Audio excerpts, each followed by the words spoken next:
Hello, everyone. My name is Maho Inoue. I'm a PhD student at the University of Greifswald.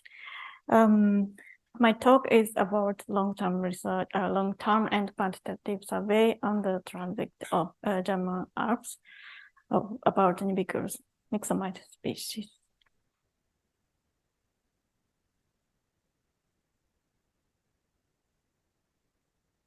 First, I will introduce our transit research area. Our transit is located in the German Alps near Garmisch-Partenkirchen at the southern part of Germany.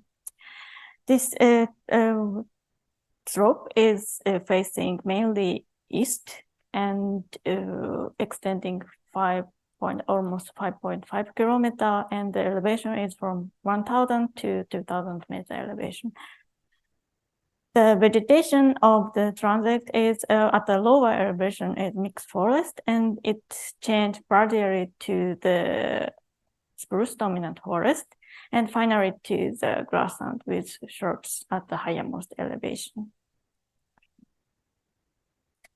This long-term research has started in 2013, and the previous studies have mainly discussed soil microbial community and fructification propensity by comparing the metapark data of the soil samples. With the further accumulated collection, we are trying to evaluate myxomycetes diversity quantitatively. In particular, we aim to evaluate morphological species concept by molecular methods, exploring taxon delimitation, and second to illustrate species diversity in the transit area, and finally try to discover ecological zonation of the myxomycetes. The research was structured the following way. First, assert each collection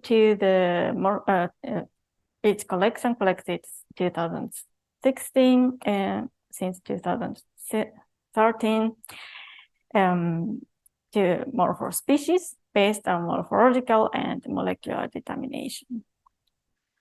And with the sequences, use the automatic barcode gap discovery algorithms to explore the taxon delimitation. And finally, to explore ecological zonation, we retrieve the variable remote sensing data. For quantitative study, we collected fruiting body of myxomycete from a part of every colonies we observed, instead of collecting only well-developed fruiting bodies. Actually, we planned the survey once to twice a year, but we couldn't conduct in 2014 and 20. And in 2017 and 2022, we couldn't find a comparable number of colony to the other years. Also, the intensively collected area moved by years due to the varied snow melting area and accessible sites. We found 1,046 colonies of black-spored nivicolous myxomycete out of a total of 1,542 recorded colonies as this records.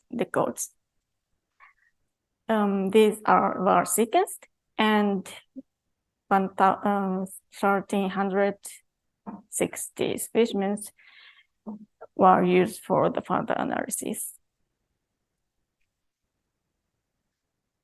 Each sequence assertions was assorted to morphological species based on morphology, and 2 sequence assertions were assorted to morphology based on molecular determination. And finally, the sequence assertions were assorted to morphological species based on molecular determination. And finally, the sequence assertions were assorted to morphological species based on molecular determination. And finally, the sequence assertions were assorted to morphological species based on molecular the result of blast search in GeneBank. 36 morphospecies we found, and the most common morphospecies are, as you can see, Didelma meyale, Lamproderma ovoidium, Lamproderma sauteli, Ovoidium reginulatum, and Didelma oilophyllum. By sequencing in the small ribosomal sample unit, we found 118 ribotypes.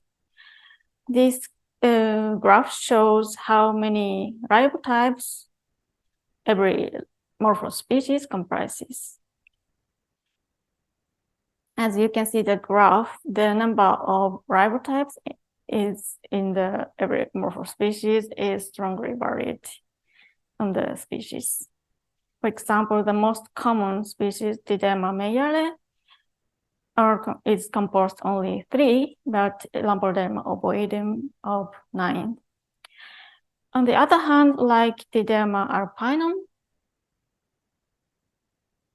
here, so there are some species they are composed only 1 ribotypes. To explore the further taxon delimitation, we used ABGD algorithms that calculate the genetic distance between all sequences, and then automatically the sequences were grouped by any defined level of genetic distance. The distance histogram provided by a VGD algorithm showed that that is the distance of the genetic distance matrix. And on here we cannot clearly see a gap, but and this algorithm provide the partition 1 to 8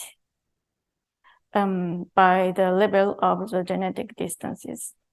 Up to partitions 3, the number of ribo group doesn't change with ribotypes with 118. And in partition 9, the number drops to 0.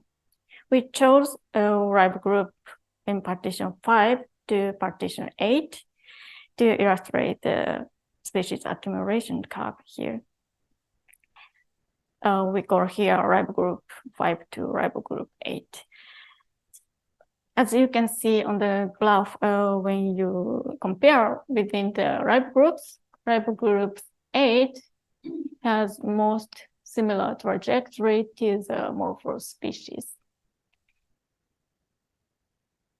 But when you look at the ribo group 8, we can see that some ribo groups are shared between more than 2 morphospecies, which I show with the arrows on the graph.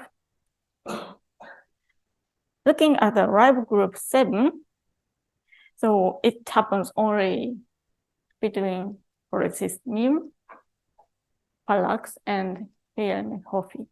So we would say that ribo group 7 is the most morphology reflected taxon delimitation. Another interesting thing in taxon delimitation is to explore putative cryptic speciation. In ribo group 7,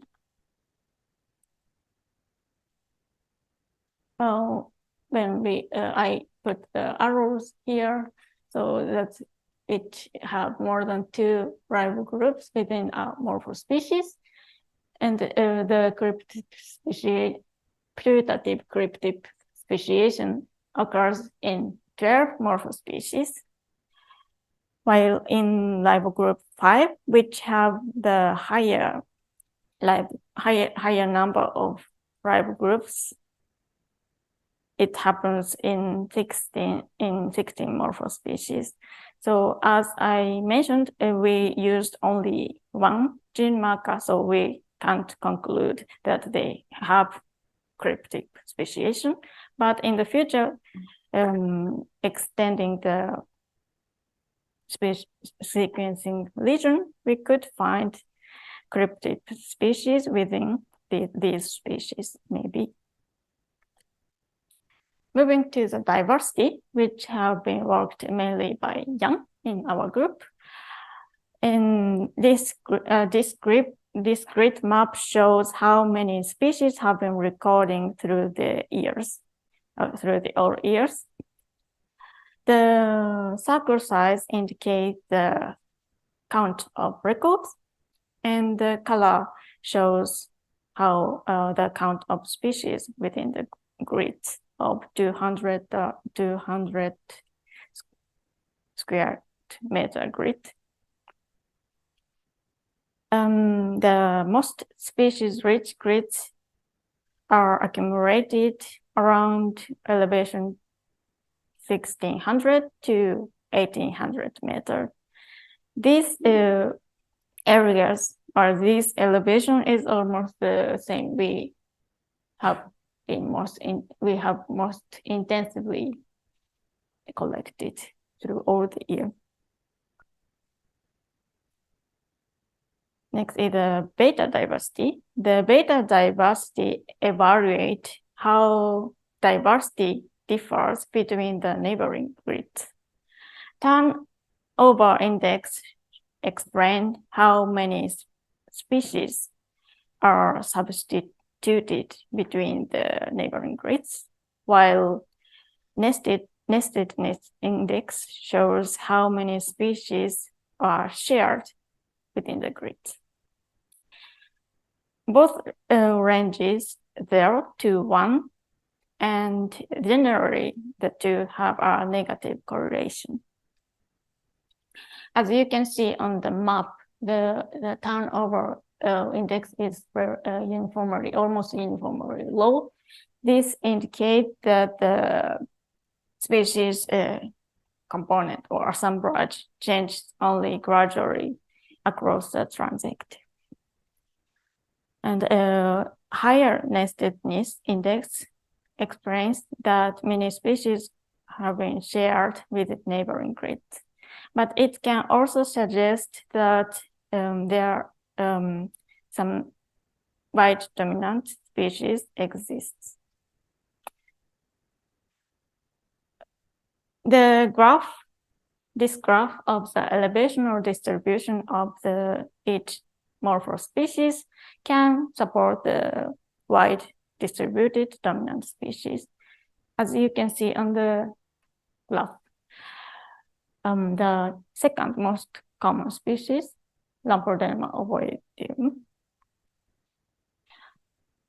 but also Lamproderma generally occurs at almost all the elevation. On the other hand, like Diderma species or Polycismus tend to fructify at the higher elevation. As I already mentioned, the abiotic or climatic conditions are varied by years, but between years considerably. To explore the ecological zonation, we retrieved the remote sensing data that describe the condition of each survey. This image here is one of the examples. The snow index image shows where the snow patch left on the day of the survey. So not only one day, but so the most closed data of the survey. The upper is the April and bottom is the June of each years. The red point indicates the sampling point on each survey. So you can see that the sampling point move depending on where the snow are living. Now we are working on the multivariable analysis.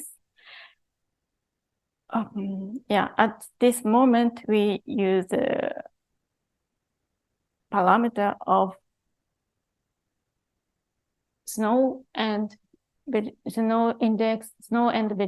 index, and exposure and surface temperature.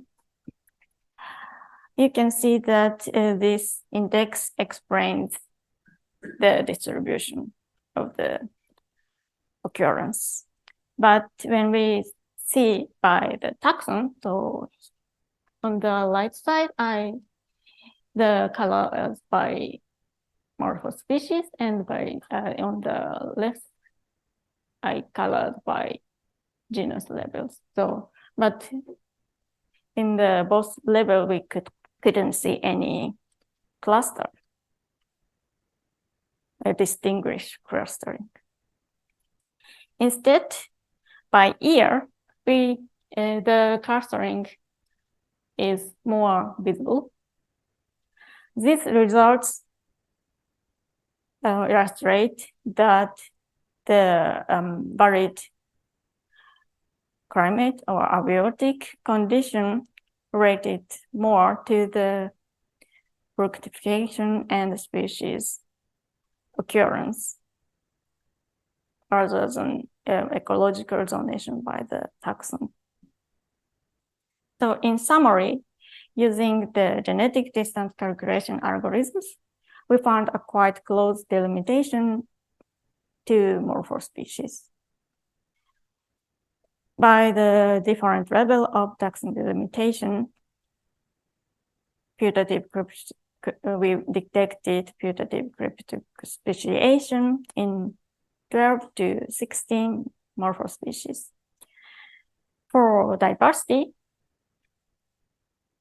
the species rich grids are concentrated on the elevation 1600 to 1800 meter. Species component assemblage changed only gradually across transect. It can be also suggested that the wide distributed dominant species exist, which can be some common Lamproderma species. For ecological zonation, we still don't find any zonation by the taxon. Instead, we have seen that the varied climatic condition between years relate to the fructification and species occurrence. With this slide, I finished my talk. This research has been conducted in the frame of the research training group response founded by the Deutsche Forschungsgemeinschaft. And I have a lot of contribution from my working group's member, General Botany and Systematic at the University of Karlsbad. Thank you for listening.